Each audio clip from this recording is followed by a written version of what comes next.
ஒரு ஊரில் ஒருத்தர் இருந்தான். ஏதோ ஒரு சின்ன அலுவலகத்தில் வேலை பார்த்துக்கிட்டு இருந்தான். ரொம்ப ஏழை. வர்ற கொஞ்சம் வருமானத்தை வச்சு வாழ்க்கையை ஓட்டிக்கிட்டு இருந்தான். ஒரு நாள் தெரு வழியாக அவன் நடந்து வந்துக்கிட்டு இருக்கிறான். தெருவில் ஒரு காசு கிடந்தது. அதை பார்த்துட்டான். அது குனிஞ்சு எடுத்தான். அது ஒரு பழங்கால காசு. அந்த காசு நடுவில் ஒரு துளை இருந்தது. அதாவது துளையிட்ட நாணயம். பழங்காலத்தில் புழக்கத்தில் இருந்த ஒரு நாணயம் அது. துளையிட்ட நாணயம் கிடைச்சதுன்னா ரொம்ப நல்லது, அது அதிர்ஷ்டம் அப்படின்னு ஒரு நம்பிக்கை உண்டு. இவன் கையில் அது கிடைச்சதும் ரொம்ப சந்தோஷப்பட்டான். இனிமேல் என்னுடைய கஷ்டம்லாம் தீரப்போகுது, அதிர்ஷ்டம் என்னை தேடி வரும், நான் பணக்காரன் ஆகிடுவேன் அப்படின்னு சொல்லிட்டு அந்த காசை தன்னுடைய கோட்டு பையில் பத்திரமா போட்டு வச்சுக்கிட்டான். அடிக்கடி அதை தொட்டு பார்த்துக்கிறது உண்டு, வெளியில் எடுக்க மாட்டான். இப்படியே கொஞ்ச காலம் ஆச்சு. அதுக்கப்புறம் என்னாச்சு தெரியுமா? நிஜமாவே அதிர்ஷ்டம் அவனை தேடி வர ஆரம்பிச்சுட்டுது. செல்வம் வந்து குவிஞ்சுது. பணம், பதவி, புகழ் எல்லாம் வந்து சேர்ந்தது. சமூகத்தில் அவன் ஒரு பெரிய மனுஷன் ஆயிட்டான். எல்லாரும் அவனை பாராட்டினாங்க. அவன் எதை தொட்டாலும் வெற்றி, எல்லாம் அந்த காசோட மகிமை அப்படின்னு அவன் மனசுக்குள்ளே நினச்சிக்கிட்டான். தினமும் காலையில் அந்த கோட்டை போட்டுக்கிட்டு தான் வெளியில் கிளம்புவான். புறப்படுறதுக்கு முன்னாடி கோட்டு பாக்கெட்டை தொட்டு பார்த்துக்குவான், உள்ளே காசு இருக்கா அப்படிங்கிறத உறுதிப்படுத்திக்குவான். அதுக்கப்புறம் தான் வெளியில் கிளம்புவான். இப்படியே பல வருஷம் ஓடி போச்சு. ஒரு நாள் அவனுக்கு அந்த ஆசை வந்துட்டுது. அதாவது அந்த துளையிட்ட நாணயத்தை எடுத்து கண்ணால் பார்க்கணும் அப்படின்னு. காலையில் சாப்பிட்டுக்கிட்டு இருந்தான். அப்போ தன்னுடைய மனைவிகிட்ட சொன்னான், ரொம்ப நாளைக்கு அப்புறம் என்னுடைய அந்த நாணயத்தை இன்னைக்கு வெளியில் எடுத்து பார்க்க போகிறேன்னா. என்னத்துக்கு அது, இப்போ அதை பார்க்க வேணாமே அப்படின்னு மெதுவாக இழுத்தாங்க அந்த அம்மா. இல்லை நான் பார்த்தே தீரணும் அப்படின்னு அவன் தன்னுடைய சட்டை பைக்குள்ளே கையை விட்டான். உள்ளே இருந்த நாணயத்தை வெளியில் எடுத்தான். பார்த்தா அவனுக்கு ஆச்சரியமாக போச்சு. அந்த நாணயத்தில் துளையே இல்லை. என்ன ஆச்சு அப்படின்னு சொல்லி அவன் ரொம்ப குழம்பி போயிட்டான். இப்போ அந்த அம்மா சொன்னாங்க, நான் தான் ஒரு நாள் உங்கள் கோட்டு ரொம்பவும் தூசியாக இருக்கேன்னு சொல்லி அதை ஜன்னலுக்கு வெளியில் உதறினேன். உள்ளே இருந்த அந்த காசு அப்போ எனக்கு தெரியாது, ஞாபகத்தில் இல்லை. அது தெருவில் விழுந்துட்டது போல இருக்கு. அதுக்கப்புறம் எவ்வளவோ தேடி பார்த்தேன், கிடைக்கல. அதுக்குள்ளே அதை யாரோ எடுத்துகிட்டு போயிட்டாங்க போல இருக்கு. அது இல்லைங்கிறது உங்களுக்கு தெரிஞ்சால் வருத்தமாக இருக்குமேங்கிறதுக்காக நான் தான் வேற ஒரு நாணயத்தை எடுத்து சட்டை பைக்குள்ளே வச்சுட்டேன் அப்படின்னு விவரத்தை சொன்னாங்க அந்த அம்மா. இது எப்போ நடந்ததுன்னு கேட்டான். உங்களுக்கு அந்த காசு கிடைச்சதே அன்னைக்கு மறுநாளே இது நடந்து போச்சு அப்படின்னாங்களாம். இதை கொஞ்சம் யோசனை பண்ணி பாருங்க. அவனுக்கு அதிர்ஷ்டத்தை கொடுத்தது அந்த நாணயம் இல்லை, அவனுடைய நம்பிக்கை, அதாவது தன்னம்பிக்கை. அதுதான் வேலை செஞ்சிருக்கு. இதிலிருந்து நாம் தெரிஞ்சுக்க வேண்டியது என்னன்னா, வாழ்க்கையில் முன்னேற நினைக்கிறவங்களுக்கு தன்னம்பிக்கை ரொம்ப முக்கியம். அது இல்லைன்னா முன்னேற முடியாது. ஒருத்தன் சொன்னானா, நான் எப்போவுமே என்ன தான் சார் நம்புவேன், மற்றவங்கள நம்ப மாட்டேன். நேற்றுக்கு பாருங்க, திடீர்னு 10 பேர் என்னை அடிக்க வந்துட்டாங்க, நான் ஒருத்தனாவே அதை சமாளித்தேன் அப்படின்றக்கான் ரொம்ப பெருமையா. அது எப்படின்னு கேட்டாங்களாம். ஒரே ஓட்டமாக அங்கேருந்து ஓடி வந்துட்டேன் அப்படின்னு நானா. யாருக்காவது ஏதாவது கொடுத்துக்கிட்டே இருப்பார், கொடையாளி. தினமும் யாராவது ஒருத்தருக்கு ஏதாவது கொடுக்கலன்னா அவருக்கு தூக்கம் வராது. அப்படி ஒரு பழக்கம். அது மட்டும் இல்லை, அவர் கொடுக்கறது அடுத்தவங்களுக்கு தெரியாது, அவ்வளவு ரகசியமாக அதை கொடுப்பார். வலது கை கொடுக்கறது இடது கைக்கு தெரியக்கூடாதுன்னு சொல்லுவாங்கள்ல, அது மாதிரி அவர். ஒரு நாள் ராத்திரி அவர் ஏற்கனவே தயாராக கட்டி வச்சிருந்த பணம் முடிச்ச கையில் எடுத்துக்கிட்டு வீட்டை விட்டு வெளியில் வந்தார். தெருவில் இறங்கி நடந்தார். இன்னைக்கு யாருக்கு தர்மம் செய்கிறது அப்படின்னு யோசனை பண்ணிட்டு இருட்டில் நடந்து வந்துக்கிட்டு இருக்கிறார். யாரோ ஒருத்தர் எதிரில் வர்றது மாதிரி தெரிஞ்சுது. உடனே அவர் கிட்ட போனார்.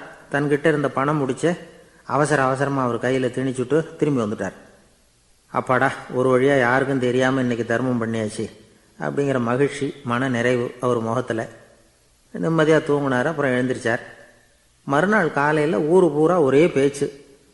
என்ன பேச்சுன்னா, நேற்று ராத்திரி ஒரு திருடன் கையில் யாரோ பணத்தை கொடுத்துட்டு போயிருக்கிறாங்க அப்படின்னு எல்லாரும் பேசிக்கிட்டு இருக்கிறாங்க.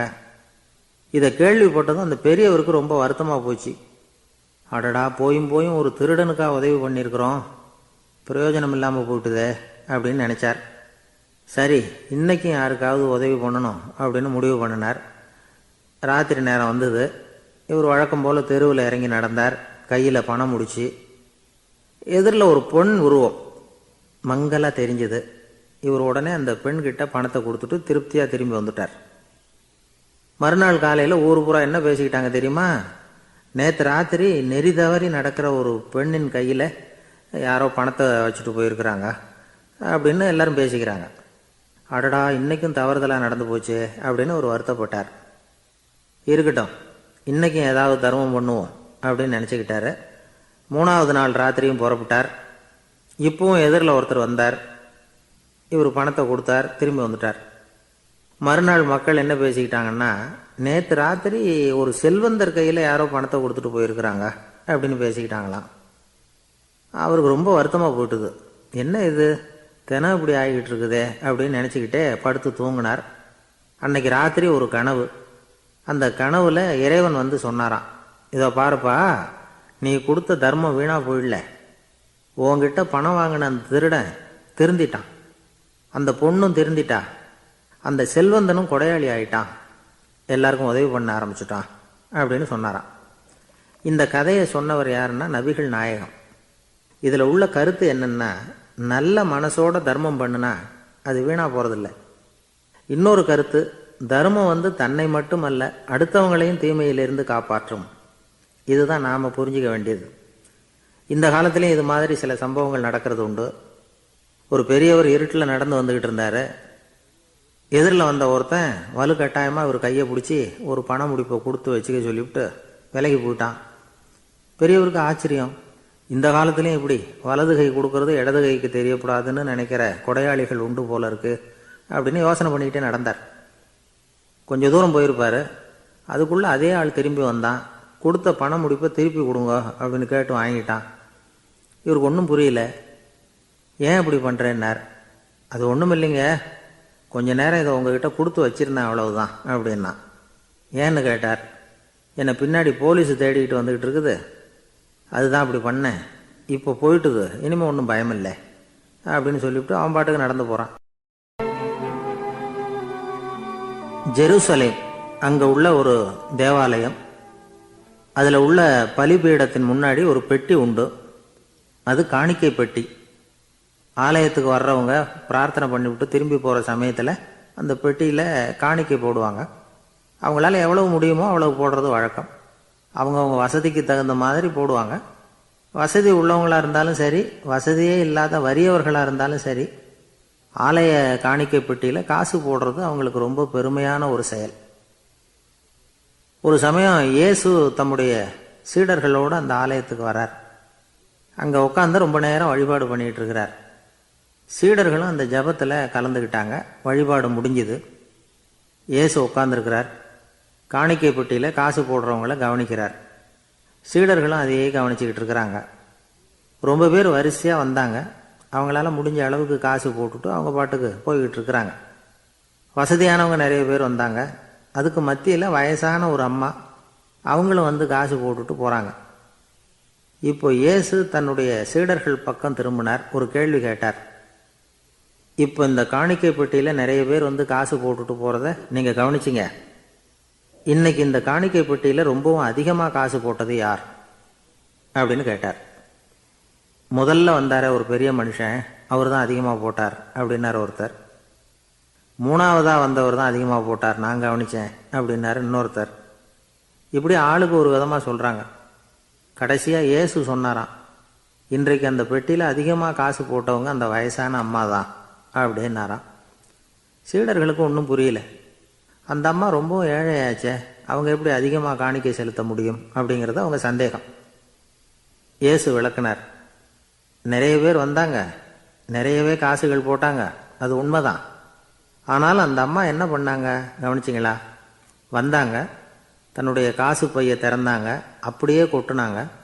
அதில் இருந்தது 2 காசுகள் தான். அந்த 2 காசும் காணிக்கை பெட்டியில் விழுந்துட்டுது. மற்றவங்கள்லாம் தங்கள்கிட்ட இருந்த செல்வத்தின் ஒரு சிறு பகுதியை எடுத்து பெட்டியில் போட்டாங்க. ஆனால் இந்த அம்மா தன்கிட்ட என்ன இருந்ததோ அதை அப்படியே போட்டுட்டாங்க. தன்னுடைய பிழைப்புக்காக வச்சிருந்த அவ்வளவையும் இழக்கிறதுக்கு தயாராகிட்டாங்க. அவ்வளவு தாராள மனசு அவங்களுக்கு. அதனால் அவங்க செலுத்தின காணிக்கை தான் அளவில் அதிகம் அப்படின்னார். விலை மதிப்பில்லாத முத்து புதையல் ஒருத்தனுக்கு கிடைக்க போகுதுன்னு வச்சுக்கோங்க. அதன் மதிப்பை உணர்ந்தவன் என்ன பண்ணுவான்? அதை அடையிறதுக்காக தன்கிட்ட இருக்கிற எதையும் கொடுக்கறதுக்கு தயாராக இருப்பான் இல்லையா? அது மாதிரி தான் இதுவும் அப்படின்னார். உலக மதிப்பீடுகளை துரும்பா தூசியா மதித்து அதையெல்லாம் உதறி விடுகிறவன் இறையருள் அப்படிங்கிற இணையில்லாத செல்வத்தை பெறுகிறான் அப்படிங்கிறது இதில் உள்ள கருத்து. இறைவனுக்காக இழப்பதுன்னா துன்பப்படுகிறவர்களுக்காக, ஏழைகளுக்காக, ஏதுமற்றவர்களுக்காக இழப்பது அப்படின்னு அர்த்தம். உங்கள் அயலானுக்கு நீங்கள் என்ன உதவி செய்தாலும் அதை எனக்கே செய்கிறீர்கள் அப்படின்னு இயேசு சொல்லியிருக்கிறார். அடுத்தவங்களுக்கு உதவணுங்கிற குணம் இன்னைக்கு ரொம்ப குறைஞ்சி போச்சு. ஒருத்தன் வாழைப்பழத்தோல் வழுக்கி கீழே விழுந்துட்டான். பக்கத்தில் இருந்த நண்பன் உடனே இவனை தூக்கிக்கிட்டு போய் ஆஸ்பத்திரியில் சேர்த்துட்டான். அதுக்கப்புறம் சொன்னான், நீ அந்த வாழைப்பழத்தோலில் காலை வைக்க போகிறத முன்னாடியே நான் கவனிச்சுட்டேன் அப்படின்னு நானா. அப்படின்னா அப்போவே நீ எனக்கு உதவி செஞ்சுருக்கலாமே அப்படின்னானா அவன். நான் டாக்டருக்கு உதவலாம்னு நினச்சிட்டேன் அப்படின்னா இவன். பெரிய குடும்பத்தில் பிறந்தவர். இருக்கிற சொத்துக்கள் எல்லாத்தையும் வாரி வழங்கிவிட்டு காட்டுக்கு புறப்பட்டார் தவம் செய்யறதுக்காக. இருந்தது பூராவும் கொடுத்துட்டார். இனிமேல் எதுவுமே இல்லை கொடுக்கறதுக்கு. அப்போ கடைசியாக ஒருத்தன் வந்து கையை நீட்டினானா, ஐயா ஏதாவது கொடுங்கன்றிருக்கான். அவர் பார்த்தார், கட்டியிருக்கிற வேட்டியை தவிர வேற எதுவுமே இல்லை. 8 முழம் பட்டு வேட்டி, ஜரிகை கரையோடு இருக்குது. கடைசியாக அதை தான் எடுத்துக்கிட்டு அவர் புறப்பட்டுருக்கார். அவர் பார்த்தார், எதிரில் அவன் பரிதாபமாக நின்றுட்டு இருக்கிறான். அந்த 8 முழ வேட்டியை 2ஆக கிழிச்சார். 4 முழத்தை அவங்ககிட்ட கொடுத்தாரு. மீதி 4 முழத்தை தன்னுடைய இடுப்பில் கட்டிக்கிட்டு அவர் காட்டுக்கு போயிட்டார். இவன் என்ன பண்ணான் தெரியுமா? கையில் கிடைச்ச 4 முழத்தை எடுத்துக்கிட்டு கடை வீதிக்கு போனான். பழைய பட்டு வேட்டி, ஜருகை இதையெல்லாம் விலைக்கு வாங்குகிற வணிகர் ஒருத்தர் இருக்கார். அவர்கிட்ட போனான். இதை விலைக்கு எடுத்துக்கிறீங்களா அப்படின்னு கேட்டிருக்கான். அவர் வாங்கி பார்த்துருக்கார். ஆஹா, இது ரொம்ப அருமையான வேட்டி, விலை உயர்ந்த ஜருகை, இது ஏது உனக்கு அப்படின்னு கேட்டாரான். அவன் நடந்தது சொல்லியிருக்கான். அப்படின்னா ஒன்று செய்யி, இந்த வேட்டியோட இன்னொரு பாதியையும் மெதுவாக வாங்கிட்டு வந்துரு, உனக்கு நிறைய பணம் தர்றேன் அப்படின்னாரான் அந்த வணிகர். இவன் கொஞ்சம் யோசனை பண்ணி பார்த்தான். கொஞ்சம் இருங்க, தான் வந்துவிடுறேன் அப்படின்னு சொல்லிவிட்டு நேராக காட்டுக்கு போனான். அவர் எங்கே இருக்காருன்னு தேடி கண்டுபிடிச்சான். அவர் ஒரு இடத்துல தவக்கோலத்தில் இருக்கிறார். கட்டியிருந்த இடவேட்டியும் அவர் அறியாமல் நழுவி கீழே விழுந்து கிடக்குது. இவனுக்கு ரொம்ப வசதியாக போச்சு. அவரை கேட்க வேண்டிய அவசியமே இல்லை. மெதுவாக சத்தம் போடாமல் அடி மேலே அடி வச்சு நெருங்கினான். அவர் கண்ணை மூடிக்கிட்டு அவர் பாட்டு நின்றுக்கிட்டு இருக்கிறார். இவன் மெதுவாக போய் கீழே கிடந்த அந்த துணியை எடுத்துக்கிட்டு சத்தம் போடாமல் திரும்பி நடந்தான். ஒரு 2-3 அடி எடுத்து வச்சிருப்பான். அப்படி ஓட ஆரம்பிக்கிற சமயத்தில் அவன் காலில் கீழே கிடந்த முள் ஒன்று நறுக்குன்னு தைச்சி விட்டுது. வலி தாங்க முடியாமல் அம்மான்னு கத்தியிருக்கான். இந்த சத்தத்தினால கண்ணை மூடி நின்றுக்கிட்டு இருந்த அவரோட தவம் கலைஞ்சது. மெல்ல கண்ணை திறந்து பார்க்குறார். தன் இடையில இருந்த வேட்டி அவன் கையில் இருக்கு. இப்போ அவர் நினைக்கிறார், என்ன நினைக்கிறார்னா, இந்த வேட்டி மீது நான் வைத்த ஆசையல்லவா அவனை திருடனாக ஆக்கிவிட்டது அப்படின்னு நினைச்சாராம். இந்த வேட்டி மேலே நாம் வச்ச ஆசை அவனை திருடும்படி ஆக்கிவிட்டதே அப்படின்னு நினைச்சாராம். இது எப்பேற்பட்ட மனநிலை அப்படிங்கிறத கொஞ்சம் யோசனை பண்ணி பாருங்க. தான் ஒரு பொருள் மேலே வச்ச பற்று இன்னொரு மனிதன் திருடனாக ஆகிறதுக்கு காரணம் ஆயிட்டுதேன்னு நினைக்கிறார். அப்படி நினைச்ச அந்த பெரியவர் யார் தெரியுமா? அவர் தான் மகாவீரர். இழந்துட்டேங்கிறியே, நீ என்னத்தை கொண்டுகிட்டு வந்த எங்க இழந்துடுறதுக்கு? நீ என்னத்தை உண்டாக்குன இது அழிஞ்சுட்டுதுன்னு சொல்றதுக்கு? இதுதான் அவருடைய சிந்தனை. இன்றைக்கு நம்ம சிந்தனையெல்லாம் வேற மாதிரி இருக்குது. ஒருத்தன் நடுத்தெருவில் உட்காந்து அழுதுகிட்டு இருந்தான். அந்த வழியாக வந்தவர் ஒருத்தர், ஏன்பா அழறேன்னு கேட்டாராம். 5 ரூபா சார், இந்த இடத்துல விழுந்துட்டுது, ரொம்ப நேரமாக தேடுறேன், கிடைக்காது போல இருக்கு அப்படின்னு சொல்லிவிட்டு அழறான். எப்போ தொலைஞ்சதுன்னு கேட்டாரான் அவர்.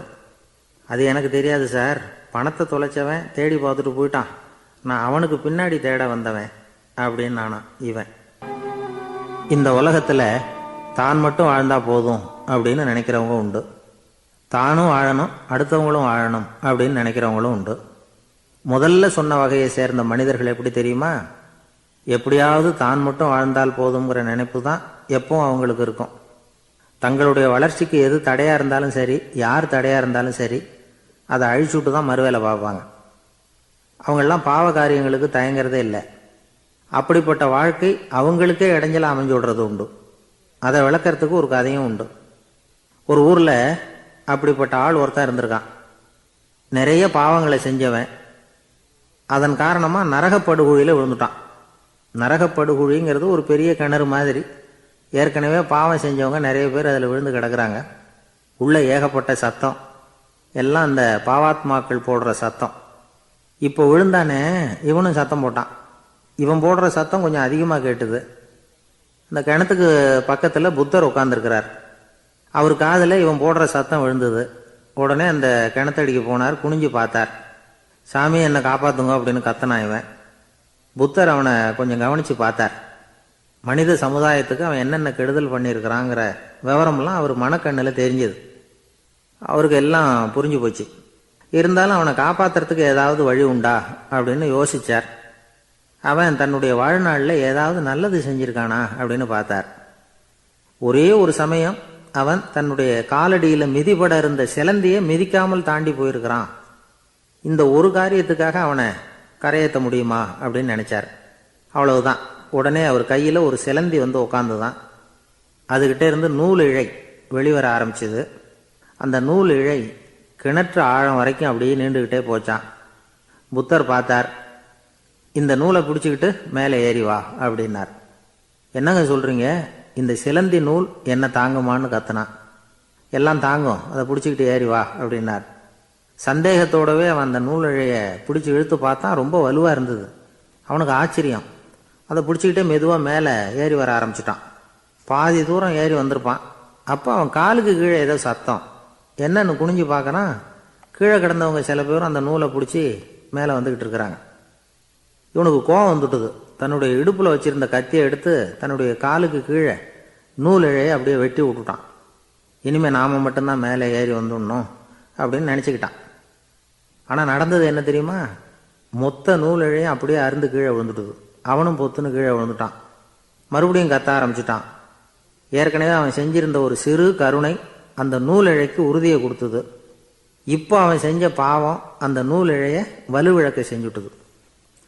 அடுத்தவங்களும் வாழணுங்கிற எண்ணம் அவனுக்கு இருந்திருந்தா இப்போ அவனும் கரையேறி வந்திருப்பான், மற்றவங்களும் சௌக்கியமாக வந்து சேர்ந்துருப்பாங்க. அதனால் நாமும் வாழணும், அடுத்தவங்களும் வாழணும் அப்படின்னு நினைக்கிறவன் வாழ்க்கையில் சீக்கிரம் முன்னுக்கு வந்துடுவான். ஒருத்தன் ஒரு டாக்டர்கிட்ட போனான். மருந்து வாங்கினான். வாங்கி கொண்டாந்து பேசாமல் வச்சுட்டான், சாப்பிடல. அப்புறம் எதுக்காகப்பா போய் அவர்கிட்ட மருந்து வாங்கினேன் அப்படின்னு கேட்டாங்க. டாக்டர் வாழணும் இல்லையா, அதனால தான் அப்படின்னா. அவர் கொடுத்த மருந்தை நீ ஏன் சாப்பிடல அப்புறம் அப்படின்னு கேட்டாங்க. நான் வாழணும் இல்லையா, அதுக்காக தான் அப்படின்னா. ஒரு முனிவர் இருந்தார். ஒரு நாள் அவரை தேடிக்கிட்டு 4 பேர் வந்தாங்க. சுவாமி, எங்களுக்கு ரொம்ப நாளாக ஒரு சந்தேகம்னாங்க. என்னன்னு கேட்டார்.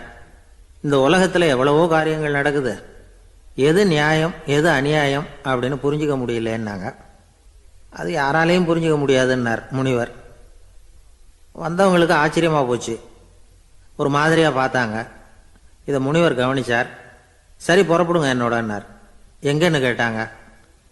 இப்போ உங்கள் 4 பேரையும் ஒரு புஷ்பக விமானத்தில் அழைச்சிட்டு போகிறேன். இந்த உலகத்தில் சர்வசாதாரணமாக நடக்கக்கூடிய ஒரு காட்சியை உங்களுக்கு காட்ட போகிறேன். நீங்கள் பார்க்க போகிற அந்த காட்சி நியாயமா அநியாயமா அப்படிங்கிறத என்கிட்ட சொல்லணும். நீங்கள் சரியான பதில் சொன்னால் புஷ்பக விமானத்தில் தொடர்ந்து பிரயாணம் பண்ணலாம். தவறான பதில் சொன்னால் இந்த புஷ்பக விமானம் உங்களை கீழே தள்ளி விட்டுரும் அப்படின்னார். 4 பேருக்கும் பயந்தான். இருந்தாலும் முனிவர் கூப்பிடுறாரே அப்படின்னு சொல்லி புறப்பட்டாங்க. அவங்க எல்லாரும் புறப்பட்டு ஒரு காட்டு வழியாக போய்கிட்டு இருக்கிறாங்க புஷ்பக விமானத்தில். அங்கே நடக்கிற ஒரு காட்சியை காட்டுறார் முனிவர். அதோ அங்கே பாருங்கன்னார். அந்த விமானத்தில் இருந்தபடியே எல்லாரும் கீழே குனிஞ்சு பார்க்குறாங்க. அங்கே ஒரு தாய் புலி அப்போ தான் குட்டி போட்டிருக்கு. குட்டிகளை ஈன்ற உடனே பசிக்கு இறை தேடி அந்த பக்கமாக வருது.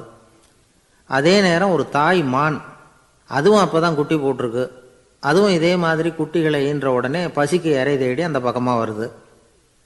இப்போ அந்த புலி அந்த மானை அடித்து போட்டுவிடுது. அதுவும் சாப்பிடுது, குட்டிகளுக்கும் கொடுக்குது. இப்போ அந்த புலிக்குட்டிகள் முகத்தில் மகிழ்ச்சி, தாயை இழந்த அந்த மான் குட்டிகள் முகத்தில் துக்கம். இப்போ அந்த முனிவர் 4 பேர்கிட்டையும் கேட்குறார், நீங்கள் இங்கே பார்த்தீங்களே, இதில் எது நியாயம் எது அநியாயம் ஒவ்வொருத்தராக சொல்லுங்கள். உங்கள் பதில் சரியில்லைன்னா இந்த விமானம் உங்களை கீழே தள்ளி விட்டுரும், சொல்லுங்கள் பார்க்கலாம்னார். முதல்ல ஒருத்தன் சொன்னான், அந்த புலி செஞ்சது சரிதாங்க. அது பசிக்கு அதுதான் ஆகாரம். தன்னுடைய பசிக்கு தானே இறை தேடிக்கிட்டுது, அதில் என்ன தப்பு, அவ்வளவுதான். அதனால் புலி செஞ்சது நியாயம்தான் அப்படின்னா. அவ்வளவுதான், அந்த விமானம் அவனை அப்படியே கீழே தள்ளி விட்டுட்டுது. அதனால் அவன் கொடுத்த பதில் சரியில்லை அப்படிங்கிறது புரிஞ்சு போச்சு. இப்போ ரெண்டாவது ஆள் சொன்னான், புலி செஞ்சது பாவம், அந்த தாய்மான் என்ன தப்பு பண்ணிச்சு, இப்போ அந்த குட்டிகளுக்கு யார் ஆதரவு, அதனால் புலி செஞ்சது அநியாயம் அப்படின்னா. அவ்வளவுதான், அவனையும் கீழே தள்ளி விட்டுடுது அந்த விமானம். இந்த பதிலும் சரியில்லை அப்படின்னு ஆயிட்டுது. இப்போ மூணாவது ஆள் வந்தான். முதல்ல 2 பேர் கீழே விழுந்ததை பார்த்துக்கிட்டு இருந்தான். அதனால் அவன் சொன்னான், ரெண்டுமே நியாயந்தாங்க, புலி இறை தேடினதும் இயற்கை, அதுக்கு மான் இறையானதும் இயற்கை, அதனால் இதில் ஒன்றும் தப்பு இல்லைன்னா. அவ்வளவுதான், அவனையும் அந்த விமானம் கீழே பிடிச்சி தள்ளி விட்டுது. இப்போ நாலாவது ஆள் வந்தான். முனிவர் கேட்டார், நீயாவது சொல்லுப்பா, இந்த செயலில் எது நியாயம்னார். அவன் தெளிவாக பதில் சொன்னான். அதாவது என்ன சொன்னான்னா, எனக்கு தெரியல அப்படின்னா. அவனை விமானம் கீழே தள்ளலை, சௌரியமாக அழைச்சிட்டு போட்டுது. இவனும் பிரயாணம் சௌக்கியமாக பண்ணானான். ஆக இதுதான் சரியான பதிலுங்கிறத முனிவர் உணர்த்தினார். இந்த கதையிலிருந்து நாம் புரிஞ்சுக்க வேண்டியது என்னென்னா, இந்த உலகத்தில் எவ்வளவோ காரியங்கள் நடக்குது, அதெல்லாம் ஏன் அப்படி நடக்குதுங்கிறதுக்கு எப்பேற்பட்ட பண்டிதராலும் பதில் சொல்ல முடியாது. தெரியாததை தெரியாதுன்னு ஒத்துக்கிட்டா வாழ்க்கை பிரயாணம் சுகமாக இருக்கும். அதனால் தேவையில்லாத விஷயங்களை புரிஞ்சுக்கிறதுக்கு நேரத்தை செலவு பண்ணிகிட்டு இருக்கக்கூடாது. வாழ்க்கையை குழப்பிக்கக்கூடாது. வாழ்க்கைக்கு தேவையானது என்னவோ அதை மட்டும் புரிஞ்சுக்கிட்டா போதும். இந்த காலத்து ஆள் ஒருத்தன் ஒரு பெரியவரை தேடி வந்தான். ஐயா, ஒரு சந்தேகம்னா. என்ன உன்னுடைய சந்தேகம்னார்.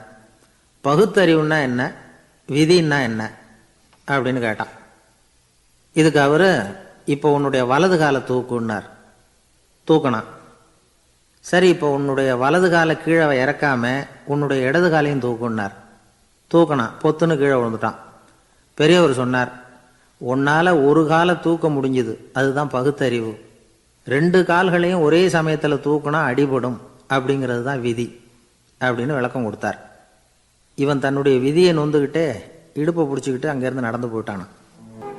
ஒரே ஒரு ஊரில் ஒரு கோயில் இருந்தது. ரொம்ப பழைய கோயில். உள்ளே போகிறதுக்கே பயமாக இருக்கும். எந்த நேரத்தில் இடிஞ்சு விழுந்துருமோ அப்படிங்கிற பயம். அப்படி இருந்ததுனால யாரும் துணிஞ்சு சாமி கும்பிடுறதுக்கு அங்கே போகிறதில்ல. கோயிலுக்கு வர்ற கூட்டம் கொஞ்சம் கொஞ்சமாக குறைய ஆரம்பிச்சுட்டுது. கோயில் நிர்வாகிகள் எல்லாரும் கூடி உட்காந்து பேசினாங்க. என்ன பண்ணலாம்னு யோசனை பண்ணாங்க. எந்த இடம் மோசமாக இருக்கோ அந்த இடத்த பழுது பார்த்தாங்க. அங்கே எங்கே வர்ணத்தை பூசி கொஞ்சம் அழகுபடுத்தி பார்த்தாங்க. ஏதோ இந்த ஊரில் கோயில்னு ஒன்று இருக்குது, அது மக்களுக்கு தெரியணும் அப்படிங்கிறதுக்காகத்தான் இப்படிலாம் பண்ணாங்க. இருந்தாலும் கோவில் இருக்கிற நிலைமை மக்களுக்கு தெரியும். அதனால் அங்கே வர்றது குறைச்சிக்கிட்டாங்க அவங்க. ஒரு கட்டத்தில் யாருமே வர்றதில்லை. நிலைமை அந்த அளவுக்கு ஆயிட்டுது. மறுபடியும் கோவில் நிர்வாகிகள் கூட்டம் நடந்தது. இந்த கூட்டம் கூட கோயிலுக்கு உள்ளே நடக்கலை, இடிஞ்சு விழுந்துருமோங்கிற பயம். அதனால் வெளியில் தான் உட்காந்து கூட்டத்தை நடத்தினாங்க. ஏன்னா உள்ளே போகிறதுக்கு அவங்களுக்கும் துணிச்சல் கிடையாது. எந்த நேரமும் விழுந்துரும் போல் இருந்தது அது. அது வழியாக போகிறவங்க கூட வேகமாக அந்த இடத்த கடந்து போக ஆரம்பிச்சிட்டாங்க. கோவில் நிர்வாகிகள் வெளியில் உட்காந்து கூட்டம் போட்டாங்க இல்லையா, அந்த கூட்டத்தில் 4 தீர்மானங்களை நிறைவேற்றினாங்க. அது என்ன 4 தீர்மானம்னா, முதல் தீர்மானம், இந்த கோவிலை இடிப்பது அப்படிங்கிற முடிவை இந்த கமிட்டி மிகவும் வருத்தத்துடன் ஏற்றுக்கொள்ளுகிறது அப்படின்னு நிறைவேற்றினாங்க. இதுக்கு பதிலாக இன்னொரு கோவிலை உடனடியாக கட்டி முடிச்சுடணுங்கிறது 2வது தீர்மானம். 3வது தீர்மானம் என்ன தெரியுமா, பழைய கோவிலின் கதவுகள், அதிலிருந்து பிரித்து எடுக்கிற செங்கல், இதையே புது கோவில் கட்டுவதற்கு பயன்படுத்தி கொள்ள வேண்டியது. பழைய கோவில் இருந்த மாதிரியே அதே வடிவத்தில் புது கோவிலையும் கட்ட வேண்டியது. பழைய கோவிலின் அஸ்திவாரத்தை அப்படியே வச்சுக்கிட்டு அதுக்கு மேலே நாம் கோயிலை கட்டிக்க வேண்டியது. இதுதான் 3வது தீர்மானம். இதையும் கமிட்டி முழு மனசோடு ஏற்றுக்கிட்டது. இது வரைக்கும் சரி. இப்போ அந்த கமிட்டி 4வதாக ஒரு முக்கியமான தீர்மானத்தை கொண்டுகிட்டு வந்து அதையும் ஏகமனதாக நிறைவேற்றி விட்டது. அது என்ன தீர்மானம்னா, புதிய கோவில் கட்டி முடிக்கிற வரைக்கும் பழைய கோவிலை இடிக்கிறதில்லை அப்படிங்கிற தீர்மானம். எப்படி இருக்குது பாருங்கள் இது. பழசை இடிக்காத வரையில் அதே இடத்துல புதுசாக எப்படி கட்ட முடியும்? பல விஷயங்களில் நாம் நடந்துக்கிற முறையும் இப்படி தான் இருக்குதான். வாழ்க்கையில் முன்னேறணும்னு ஆசைப்படுவோம். அதே நேரத்தில் அந்த முன்னேற்றத்துக்கு எது தடையாக இருக்கோ அதை விட்டு விடுறதுக்கும் மனசு வராது. வெளிநாட்டில் ஒரு பெரிய விருந்து நடந்துக்கிட்டு இருந்துதான். எல்லாரும் மது கோப்பையும் கையுமா அலைஞ்சிக்கிட்டு இருக்கிறாங்க. ஒருத்தர் மட்டும் கையில் எதுவும் இல்லாமல் ரொம்ப நல்ல பிள்ளையா சாதுவா ஒரு ஓரமாக தனியாக உட்காந்துருக்கிறார்.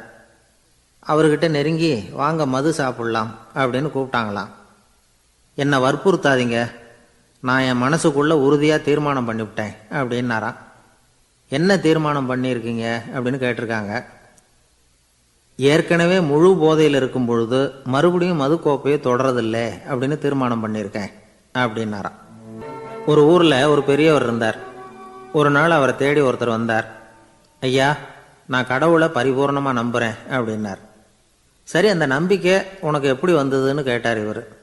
அவர் சொல்ல ஆரம்பித்தார். ஐயா, எனக்கு கல்யாணம் ஆகி 10 வருஷம் ஆச்சு. ஆனாலும் குழந்தை பாக்கியம் இல்லை. அதுக்கு என்ன காரணமாக இருக்கும்னு நான் யோசனை பண்ணிகிட்டு இருந்தப்போ நண்பர் ஒருத்தர் ஒரு ஆலோசனை சொன்னார்.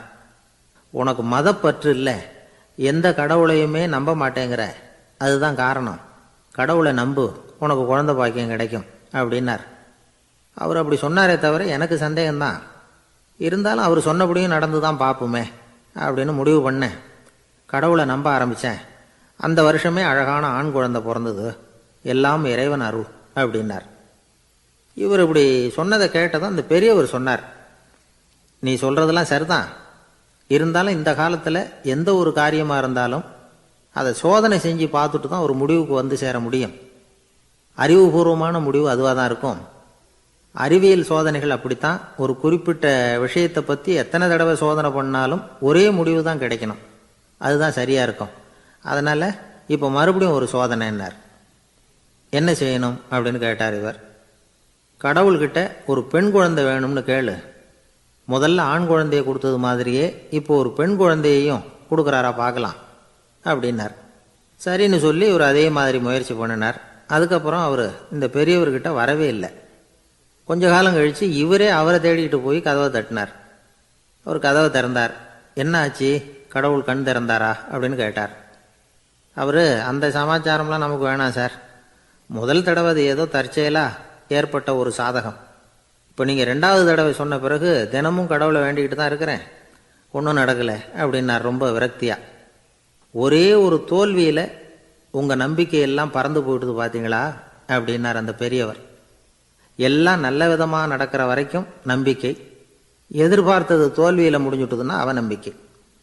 மற்றவர்கள் பேரில் வைக்கிற நம்பிக்கை எந்த நேரத்திலையும் விவகாரமாகி விடக்கூடிய சாத்தியம் உண்டு. நாம் நம்பிக்கை வைக்க வேண்டியது நம்மகிட்ட தான். நமக்குள்ளே இருக்கிறார் கடவுள். எனவே நம்ம பேரில் நாம் வைக்கிற நம்பிக்கை தான் உண்மையான கடவுள் பக்தி. நிபந்தனையற்ற நம்பிக்கையாக அது இருக்கணும். எல்லாம் நல்லபடியாக நடந்துக்கிட்டு இருந்தால் எந்த முட்டாளுக்கும் நம்பிக்கை வரத்தான் செய்யும் அப்படிங்கிறது ஒரு பெரிய ஒரு கருத்து. தியானத்தின் மூலமாக தான் உனக்குள்ள ஆழமாக தோண்டுனா உன்னுடைய அடி ஆழத்தில் நம்பிக்கை வந்து அப்படி ஊற்றெடுக்கும், அதை பார்க்க முடியும் அப்படிங்கிறது பெரியவர்கள் சிந்தனை. ஒரு குழந்தை அப்பாவை பார்த்து என்னப்பா பண்ணுறேன்னு கேட்டுதான். பிரார்த்தனை பண்ணிகிட்டு இருக்கிறேன்னாரான் அப்பா. பிரார்த்தனை பண்ணுனா என்ன கிடைக்கும் அப்படின்னு கேட்டுதான் குழந்தை. எல்லாம் கிடைக்கும் அப்படின்னாரான் அப்பா. நீ வச்சிருக்கிறிய பேனா அது கூட கிடைக்குமான்னு கேட்டுதான் குழந்தை. ஓ, கிடைக்குமேன்னு இருக்கார். அப்படின்னா அந்த பேனாவை என்கிட்ட கொடுத்துரு, நீ பிரார்த்தனை பண்ணி வேற பேனா வாங்கிக்கோ அப்படின்னு தான் அந்த குழந்தை. ஒரு குரு இருந்தார், ஜென் குரு. அவரை தேடிட்டு ஒரு மன்னர் வந்தார். வந்தவர் ஜப்பான் மன்னர்.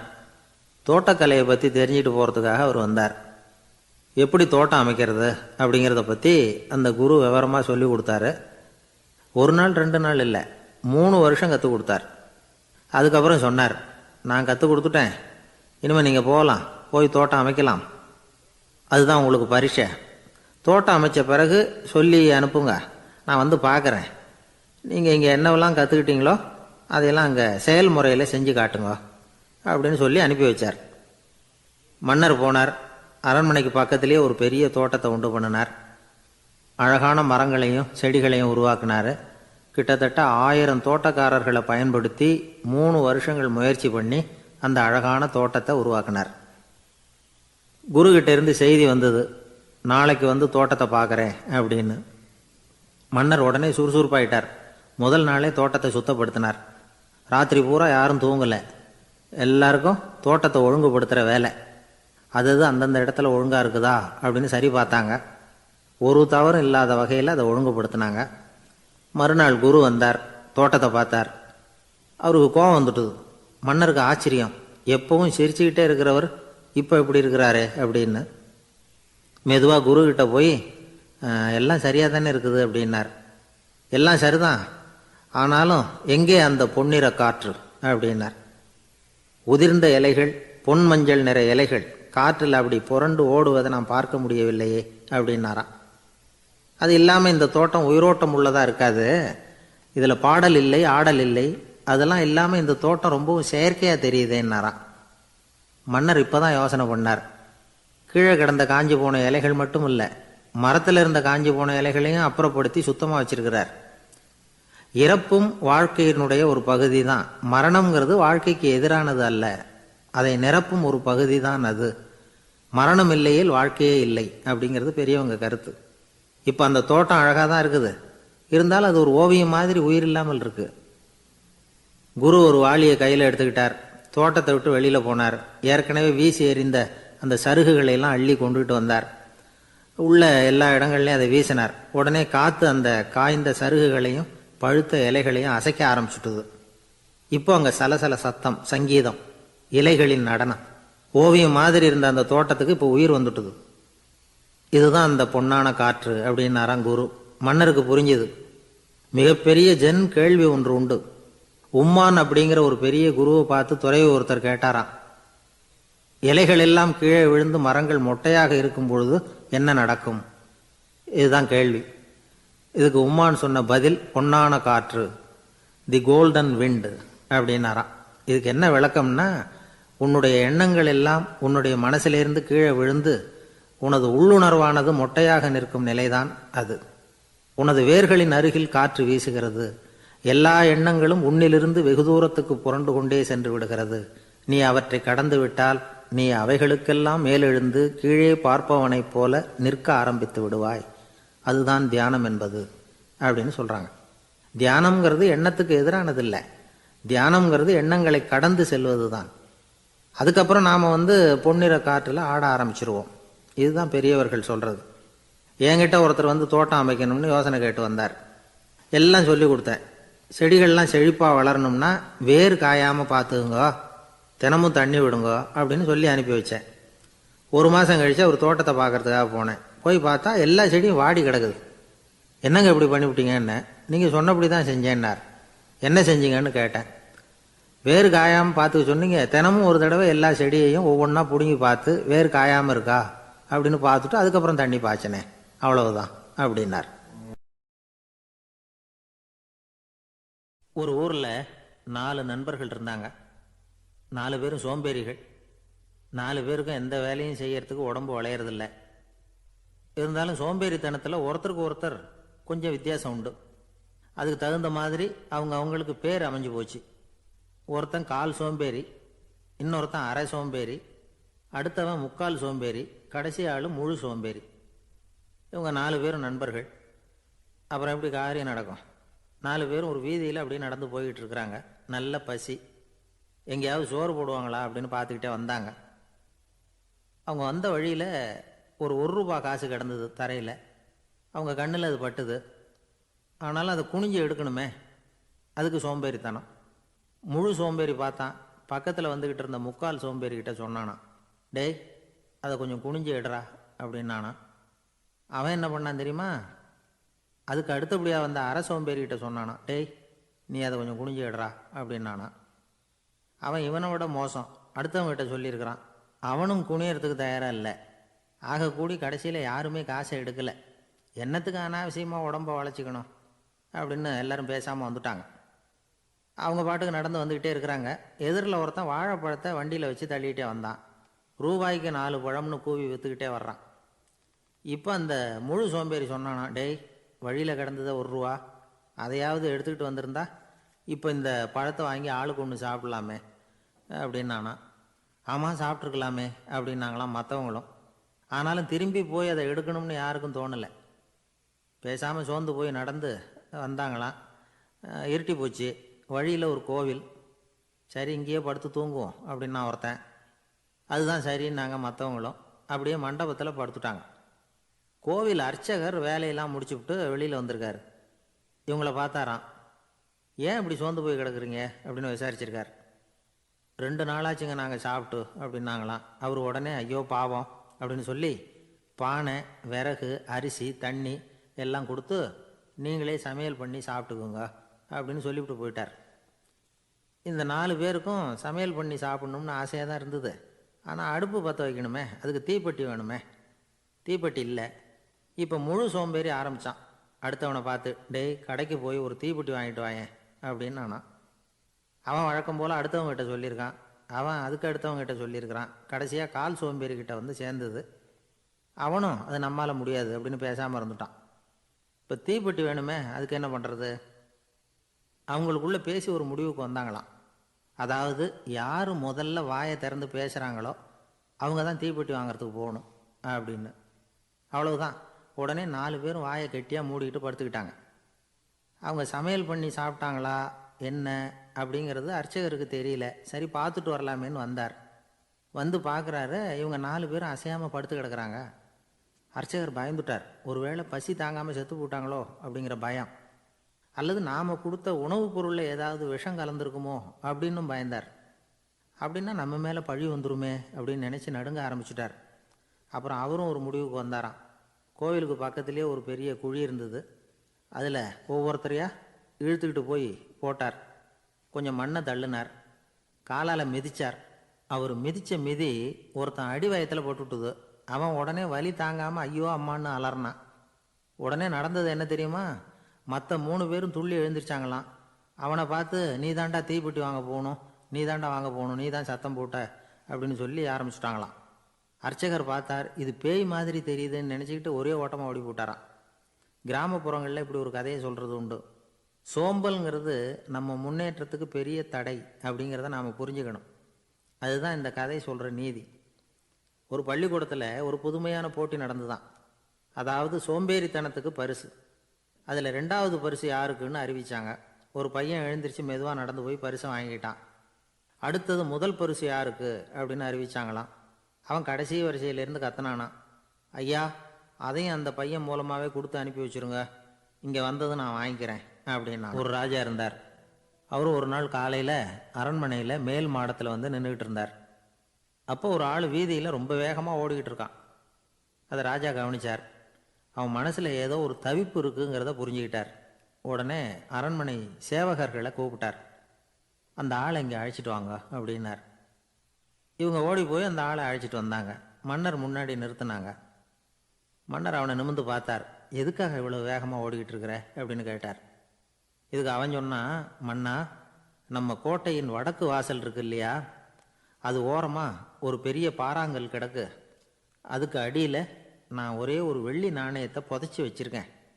அது இப்போ எனக்கு தேவைப்படுது. என்னுடைய மனைவிக்கு ஒரு பரிசு வாங்கி கொடுக்க வேண்டியிருக்கு. அதுக்காக தான் அவசரமாக ஓடிக்கிட்டு இருக்கிறேன் அப்படின்னா. மன்னர் யோசனை பண்ணார். அப்புறம் சொன்னார், அதுக்காகவா இப்படி ஓடுற? பரவாயில்ல, அதை பற்றி கவலைப்படாத. நான் உனக்கு 10 வெள்ளி காசுகள் தர்றேன், வாங்கிட்டு திரும்பி போ அப்படின்னார். இவன் தலையை சொரிஞ்சான். மன்னா, நீங்கள் கொடுக்கறத ரொம்பவும் மகிழ்ச்சியோடு வாங்கிக்கிறேன். இருந்தாலும் அதுக்கப்புறம் அந்த வடக்கு வாசலுக்கு போய் அங்கே இருக்கிற ஒரு நாணயத்தையும் எடுத்துக்கிட்டு போயிடுறேனே அப்படின்னு நான். இதை பாருப்பா, அந்த ஒரு நாணயத்தை மறந்துடு, உனக்கு 100 வெள்ளி நாணயங்கள் தரேன் இருக்கார்.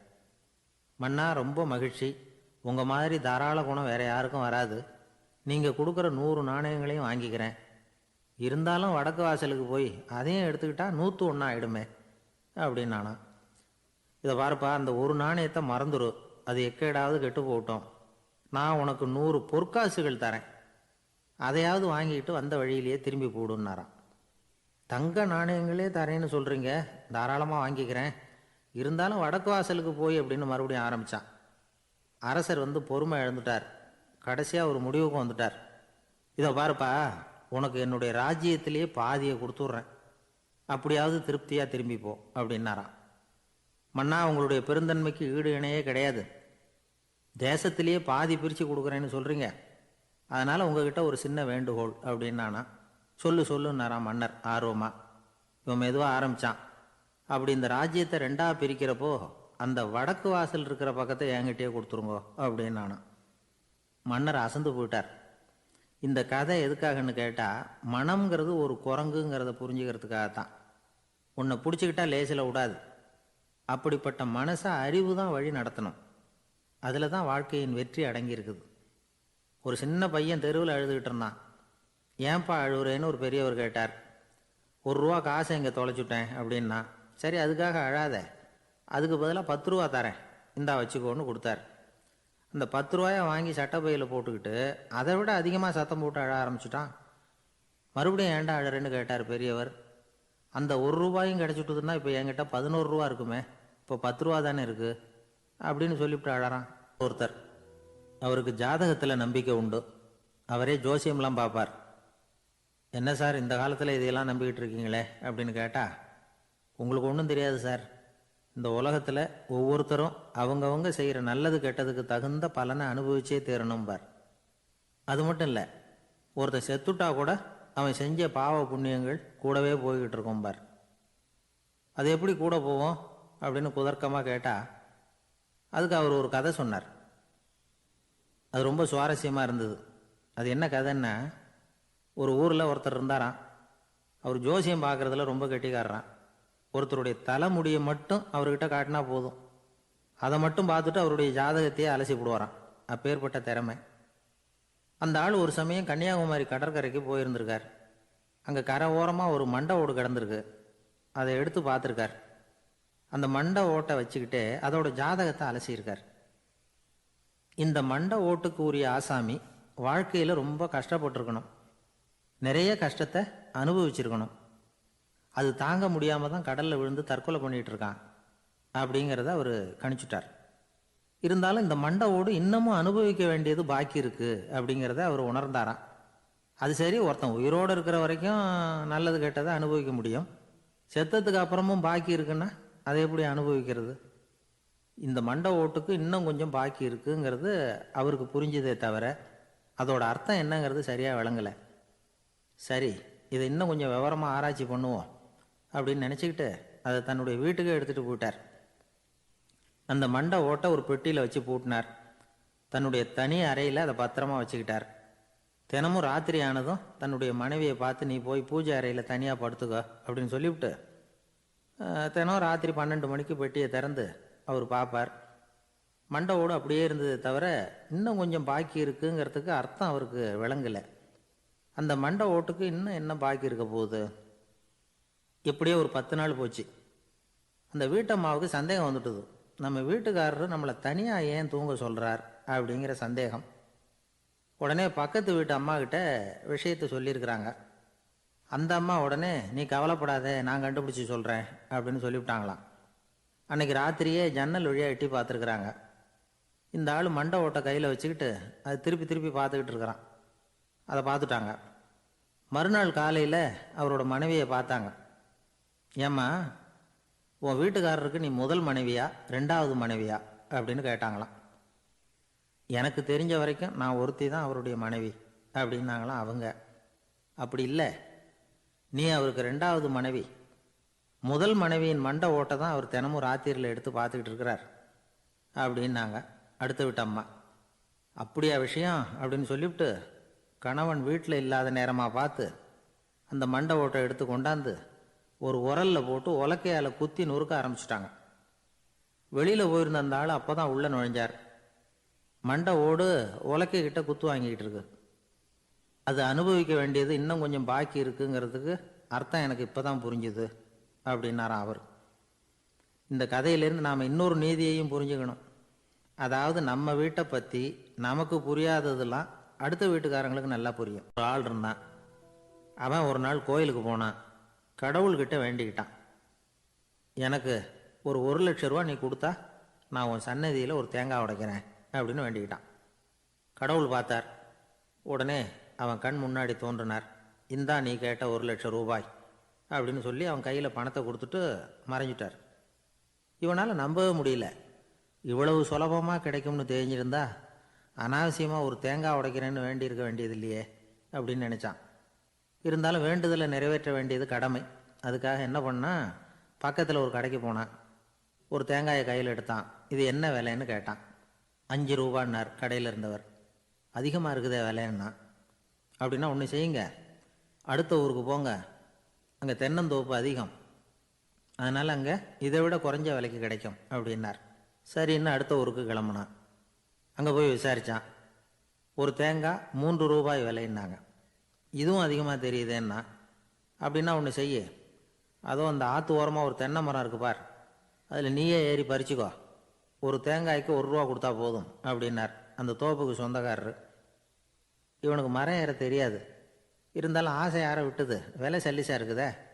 ஆற்று உரம் போனால் தட்டு தடுமாறி அந்த மரத்தில் ஏறினா அந்த தென்னை மரம் வளைஞ்சி ஆற்று பக்கம் போய் அப்புறம் நிமிர்ந்து இருந்தது. அதாவது மரத்தின் உச்சி சரியாக ஆற்றுக்கு நடுவில் இருந்தது. ஆற்றுல வெள்ளம் கரைபுரண்டு ஓடிக்கிட்டு இருக்கு. இவன் கடவுள் கொடுத்த 1,00,000 ரூபாயை மடியில் வச்சு இறுக்கி கட்டிக்கிட்டான். உச்சிக்கு போய் காய் பறிக்கிற சமயத்தில் காற்றும் மழையும் பலமாக கலந்து அடிக்க ஆரம்பிச்சுட்டுது. கால் வழுக்கி விட்டுட்டுது. இவன் சடார்னு ஒரு தென்னை மட்டையை பிடிச்சிக்கிட்டு தொங்க ஆரம்பிச்சிட்டான். கீழே பயங்கரமான வெள்ளம், மடியில் 1,00,000 ரூபா பணம், என்ன செய்யறதுன்னு தவிக்கிறான். இந்த சமயம் கரையில் ஒரு யானை பாகன் யானையை குளிப்பாட்டிக்கிட்டு இருக்கிறான். அது அவன் கண்ணில் பட்டது.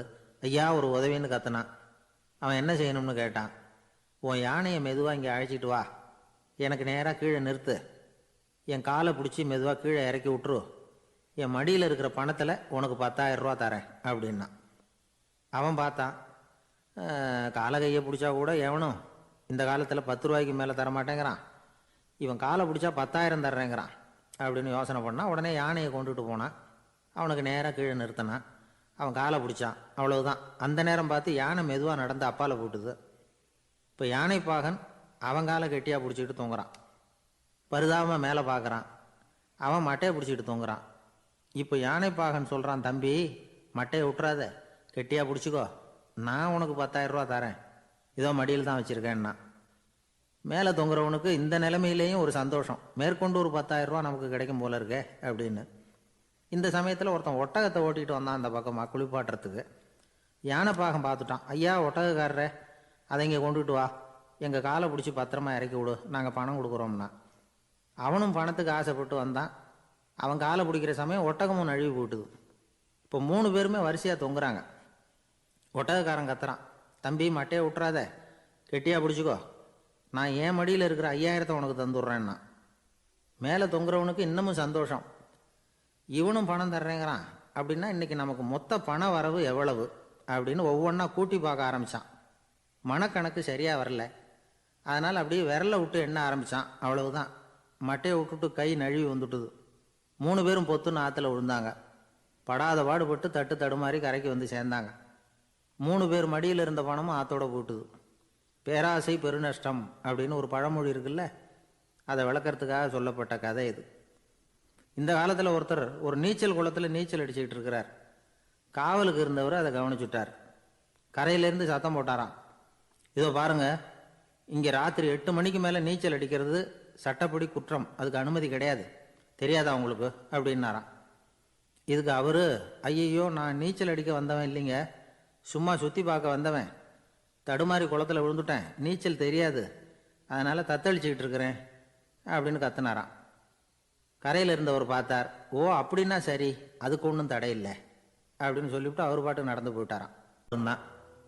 நிறைய பணம் சேர்த்தான். அவனுக்கு சம்பாதிக்க தெரியுமே தவிர செலவு பண்ண தெரியாது. மகா கஞ்சன். காசை கையில் எடுக்கவே மாட்டான்.